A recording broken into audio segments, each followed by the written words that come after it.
I had this whole Monday planned out. Coffee, catch up on overnight data, record something for next week. And then silver opened up 5% this morning. COMEX registered inventory headlines started dropping. And I looked at the calendar and realized Friday is 4 days away. And now here I am, recording this right now. Because if you are holding any silver exposure and you do not understand what happens on February 27th, you are flying blind into one of the most consequential delivery cycles this market has seen in years. And you deserve the full picture before Friday, not after it. Comment what day and date you are watching from, because this story moves fast and I want the timeline on record. And if you value this kind of calm, numbers first breakdown, subscribe and comment FinTalk OG so the algorithm knows you want more of this. Now here is the claim circulating everywhere right now. COMEX has 70 days of silver left. The March 2026 contract is going to break the entire system. There are 400 plus million ounces of open paper contracts against a tiny fraction of that in real deliverable metal. The exchange is going to default. Silver is going to the moon overnight. And look, parts of that are real. Parts of it are people taking solid data and pulling it all the way to a guaranteed outcome they cannot actually promise. So I am going to break down 3 things. First, what the actual numbers say and why Friday specifically matters. Second, what cash settlement actually means for your account, not in theory, in practice. And third, what you do between now and the end of March so you are not reacting to headlines instead of facts. Let's start with what we can verify. As of today, COMEX registered silver sits at just under 88.2 million ounces. Now, registered is the word doing all the heavy lifting here, and most people skip right past it. So let me give you the clean version. When silver sits in a COMEX-approved warehouse, it is in one of 2 categories. Eligible is silver that is privately owned, stored in the vault, meets delivery standards, but the owner has not consented to deliver it against a futures contract. Think of it like a restaurant that has flour in the back pantry. It is real, it exists, but it is not on today's menu. Registered is the flour that has been tagged, priced, and plated. It is the metal the exchange has officially designated as deliverable. When you hold a futures contract and demand physical silver, registered is what has to come out of the vault. And right now, there is just under 88 million ounces of that. Back in September 2025, there were about 200 million ounces of registered silver. In October, it was still around 167 million. Today, February 23rd, it is 88 million. That is a 56% decline in roughly 5 months, and that drain is happening in accelerating chunks. In a single week in January, 33 million ounces were pulled from COMEX warehouses in 7 days. On one day in February alone, the exchange recorded a single-day negative adjustment of over 3 million ounces from registered stocks. The drain is not slowing down. It is speeding up. Now set that against this number. The March 2026 COMEX Silver Futures contract currently carries open interest of around 429 million ounces. That is the total count of outstanding contracts still open on the March delivery month. And here is where the airport analogy matters. Open interest is not a line of people holding cash outside the vault waiting to collect silver bars. It is a count of outstanding tickets for a departure that has not closed yet. Most people with those tickets will swap them, roll them to a later flight, or take a refund. Historically, somewhere between 1 and 3% of COMEX silver contracts ever result in physical delivery. The rest roll or expire. That is how this system was built. But even using that framework, walk through the math.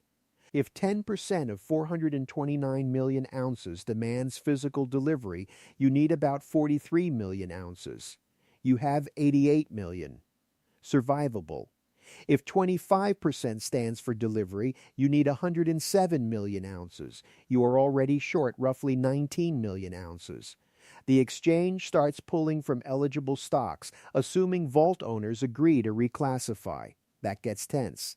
If 50% shows up at the delivery window, you need 214 million ounces against 88 million available.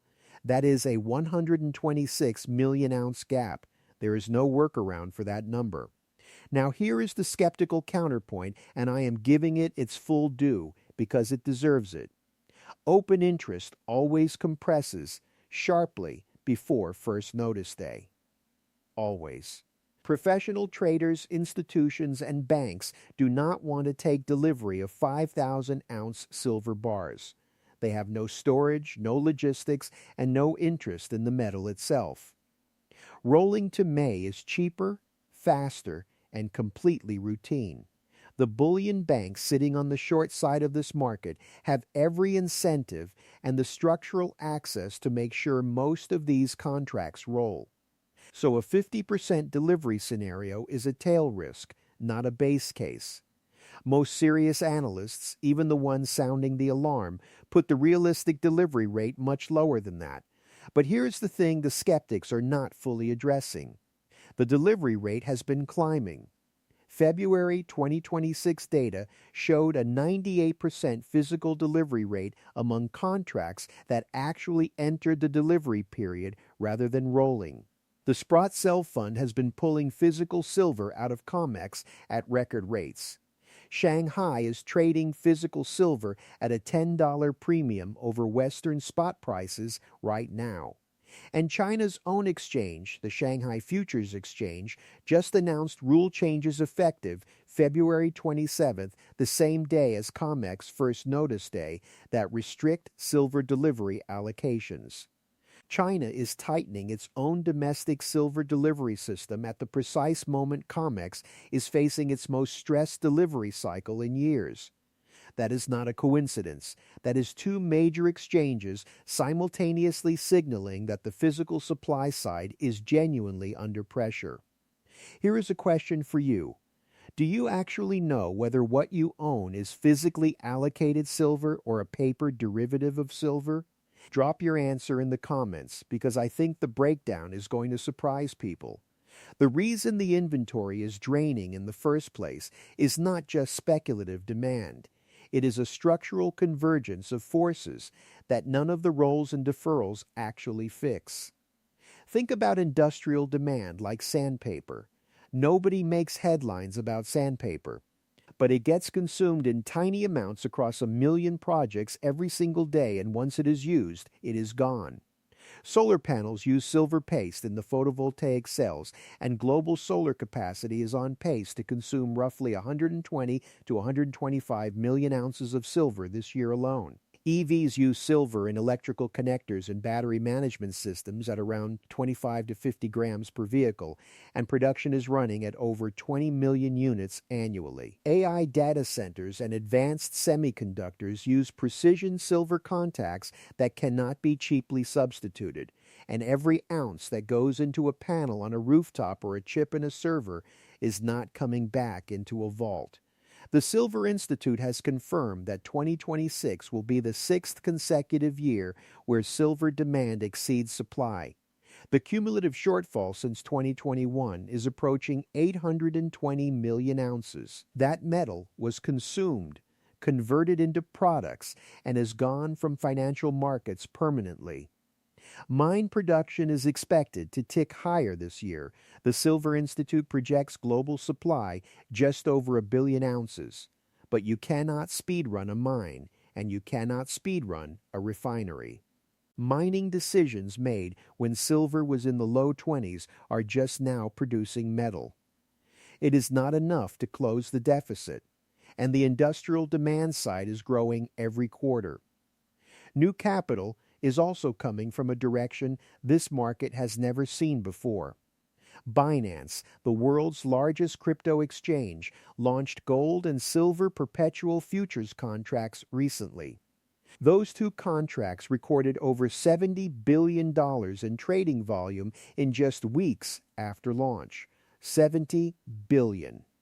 And CME Group's own data shows precious metals' average daily volume is up 46% year over year. This is not existing silver investors reshuffling their portfolios. This is entirely new capital, some of it from crypto, some of it institutional, migrating into silver markets and adding a new delivery pressure vector to a system that was already at its structural limit. Now I want to make sure you understand what cash settlement actually means for your account if COMEX invokes it, because this is where a lot of retail investors have a dangerous gap in their understanding. Cash settlement is when the exchange, using authority already written into its own contract rules, pays the holder of a delivery obligation in cash at the prevailing futures price instead of delivering physical metal. You get a check instead of silver bars. And on the surface, that sounds harmless. You did not lose money. You got paid at the futures price. But here is what happens the moment that announcement hits. The futures price and the physical price detach immediately. Because cash settlement is COMEX publicly confirming that its paper contracts cannot be backed by physical metal. The second that is announced, every dealer, every refiner, every allocated custodian reprices physical silver to reflect genuine scarcity. Premiums jump to $15, $20, $30 over the futures price within hours. And your ETF, if it is structured with a bullion bank custodian and an unallocated storage arrangement, may track the deflated futures price while physical is trading dramatically higher on the spot market. You own paper. You are watching the real price move without participating in it. That is the specific risk that most people holding silver ETFs have not fully thought through. And for industrial buyers who used futures as a cost hedge, cash settlement means you get a check when you needed actual metal for production. You still have to go into the open market and buy physical silver. Now you are competing with everyone else who also just learned simultaneously that the paper price does not reflect reality. I am not predicting cash settlement happens this March. I am telling you what the mechanism looks like so you are not making decisions in a panic if it does. Let me map two plausible paths without pretending I can call the exact outcome. Path 1 is controlled rollover, probably the most likely scenario. The majority of March open interest rolls to May or July before Friday.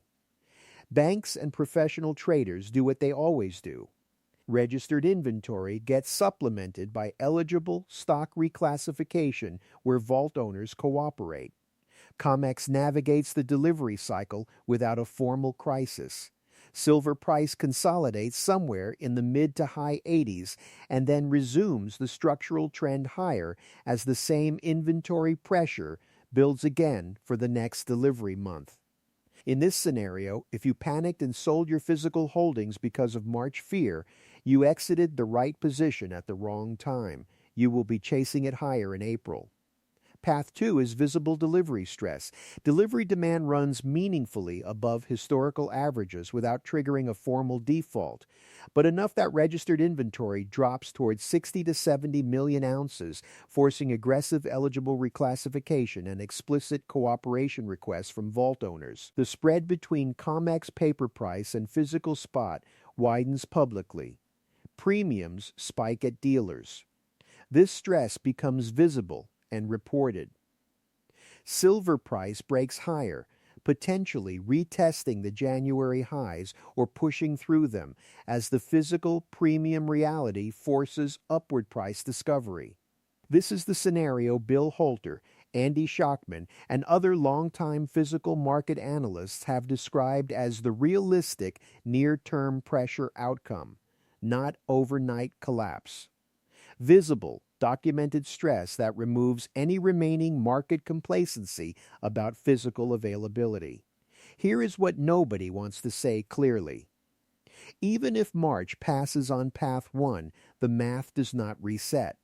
You cannot fix a 56% registered inventory decline by rolling a futures contract to May. The silver that left the vaults went into solar panels, EVs, and data centers. It is not returning to COMEX warehouses. May delivery faces the same pressure against a registered pool that is smaller than the one facing March. This is a cargo ship turning. It does not pivot on a dime. The direction is set. Another question for you. Are you positioned for the structural long-term thesis on silver or specifically trying to trade the March delivery catalyst? Those are two completely different time horizons and two completely different risk profiles. Let me know in the comments. So what do you actually do with this? Here is a simple action plan. No drama. Step 1. Audit your silver exposure right now. If you hold a silver ETF, open the fund fact sheet and find whether it uses allocated or unallocated storage and identify the custodian chain. If it is unallocated through a bullion bank, you have counterparty exposure that most people do not fully appreciate. Know what you have. Write it down. Step 2. If you want genuine physical exposure because of this delivery thesis, physical premiums right now are in the low single digits over spot, which is historically reasonable. In a Path 2 stress scenario, premiums go to $15, $20, and dealer inventory gets pulled fast. The investors who pay the highest premiums always waited for the headlines. If you are going to add physical, do it before the panic, not during it. Dollar cost average over the next few weeks rather than one concentrated entry this week. Step 3. Watch 3 numbers weekly between now and the end of March. 1. COMEX Registered Silver inventory on CME Group's website, published daily and free. If registered drops below 75 million ounces while March delivery is still active, that is an acute stress signal. 2. COMEX March open interest as it approaches and passes Friday. If open interest is not declining sharply by Wednesday or Thursday, that means less rolling is happening than normal and delivery demand is higher. 3. Physical premiums at major dealers. Premiums jumping week over week is the wholesale stress signal flowing through to retail in real time. Here are the risk management rules I use, and you can take them. 1. Decide your maximum silver allocation before the price moves. Write it down today. If you lose sleep over your silver position size, you are too big. Reduce it to the size where you can think clearly. 2. When a position runs hard and you are up significantly, take some off. Not all of it. Some. If your position doubles, consider trimming half. Lock in the original bet and let the rest run. Silver does not need leverage to be exciting. It will provide the excitement for free. 3. Do not confuse the narrative with the mechanism. The narrative is March COMEX default. The mechanism is registered inventory declining against elevated open interest with rising physical delivery rates. Position for the mechanism. The narrative can be wrong. The mechanism is documented in publicly filed exchange data. So here is the summary. Registered silver at COMEX has dropped about 56% since September 2025, from around 200 million ounces to just under 88 million, according to CME Group's own warehouse reports. Against that, roughly 429 million ounces of March open interest is sitting 4 days from first notice day. The paper-to-physical coverage ratio on the conservative count is about 4-to-1. Historical rollover rates are high, and March probably navigates without a formal crisis. But the delivery rate has been climbing. China is restricting its own silver delivery system effective the same Friday. The Albima's eligible silver has shrunk to around 155 million ounces, which is roughly 7 weeks of global demand. And $70 billion of new capital just entered silver. Futures from Binance in a matter of weeks. The structural forces draining these inventories are not speculative. They are solar, EVs, AI infrastructure, and semiconductors consuming silver faster than mines replace it for the sixth consecutive year. Rolling a contract to May does not put that metal back in the vault. If you hold allocated physical or SLEV-style positions, you are positioned correctly for the structural thesis. Know your reasoning and do not let short-term volatility shake you out. If you hold paper silver in an unallocated ETF, understand the custodian chain and make a deliberate choice about what you actually own. If you are watching from the sidelines, this is the analysis your broker will never walk you through. Now, what is your silver setup right now, and are you watching Friday closely? Drop your answer in the comments and include what date you are watching from so I can track how this story developed. If this helped you see something clearly that was buried in the noise, subscribe and comment FinTalk OG so I know you want to follow up after February 27th when the delivery numbers start rolling in. This week is going to tell us a lot. All right, take care of yourself, and I will talk to you soon. Just so we are crystal clear, this is educational commentary. It is my take based on publicly discussed information and my own reasoning, and it is not personal financial advice. I am not your advisor. I do not know your goals or your risk tolerance, and I could be wrong. The scenarios I described, including delivery stress and cash settlement mechanics, are analytical possibilities, not predictions or guarantees. Do your own homework. Consider your situation, and if you need personal advice, get it from a qualified professional who actually knows your situation.